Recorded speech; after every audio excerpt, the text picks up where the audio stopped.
A lot of hopes were dashed because of this. Alan Yu moved to Fort St. John back in 2014 in hopes of working in a booming liquefied natural gas industry. But after Petronas announced it's pulling the plug on the $36 billion Pacific Northwest LNG project, Yu's hopes could be evaporating. It's pretty much heartbreaking to hear something like Petronas and Pacific Northwest LNG is not pushing through, because Fort St. John for LNG, we worked on this. We worked on this for over a year. We poured our heart out on this project. The good guys of Fort St. John for LNG, all the volunteers, all the supporters, all the sponsors, we worked so hard.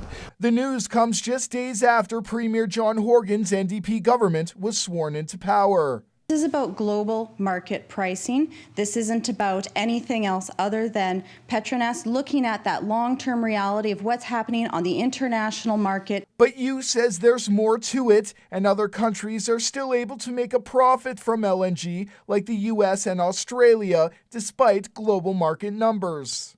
I really don't believe that it is the market conditions, but it is the government, it's the condition that the government of BC is into now. Yu believes the government posed too many restrictions on the project that caused many costly delays and opened windows for other competitors. In America, one of the LNG plants there, the one that went online last year, if I'm not mistaken, their environmental protection agency's approval came within a year. In Canada, it took the feds more than 3 years to approve the environmental clearance for Pacific Northwest LNG. And yet when it came, there were 150 conditions.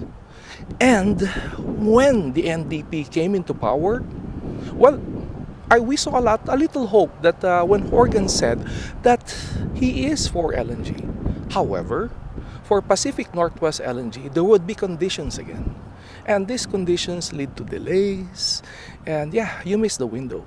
And although there will be job losses in both of Petronas' offices in Vancouver and Prince Rupert, Yu says the Peace region will be amongst the hardest hit. Of all the areas that's going to be affected by LNG, had the Pacific Northwest LNG happen, FSJ would have been at the very, very top, because we are the upstream industry. If Pacific Northwest LNG pushed through, there would be an investment by Petronas, Progress Energy, of $5 billion every year. As long as there is Pacific Northwest LNG, we would have $5 billion every year to be spent on exploration, extraction, and that's a lot of jobs here in Fort St. John. Brendan Miller, CJDC-TV News, Fort St. John.